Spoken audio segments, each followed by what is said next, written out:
Hey guys, so I finally got the courage, the motivation, and the time to do the final assembly on my live hardware synth portable rig here. And first thing you see here is that I got a new table for it.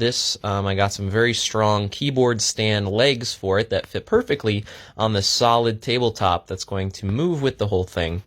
This large black structure, which I affectionately have begun referring to as the monolith.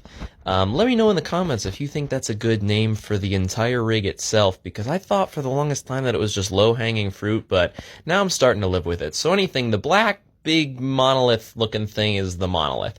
And here I'm mounting it to the actual table with Velcro, and I knew this was going to be kind of the biggest part of this whole final assembly job, was getting the monolith itself mounted to the table. Now the monolith has all of the cables for the entire rig built into it. So the idea here is that none of these cables are going to have to be unplugged, replugged, or set up whenever I have to set this thing up. There's just going to be power, sound output on a stereo pair, and then one USB data cable, and that, besides peripherals like headphones and microphone, those are going to be the only wires that are hanging off this thing. All of those 40 audio cables that I made and all the MIDI cables, every other cable, is self-contained within this monolith piece. And you can see kind of the wires are hanging off now, but the idea here is that it's all going to be one kind of permanently mounted piece.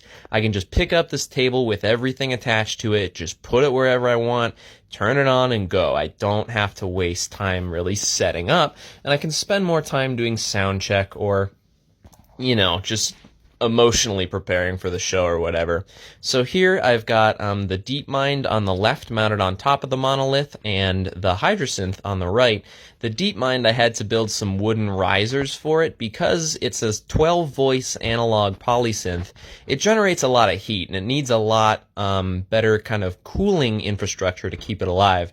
So I had to keep it off the ground to keep it ventilated. Now right about here, I'm realizing that the Mini Nova does not have power. So I'm checking it. The Mini Nova's fine. I checked the cable's fine also, but this is a full troubleshooting job now. So now I'm going around and troubleshooting, figuring out why most of my USB stuff doesn't seem to be getting power right now.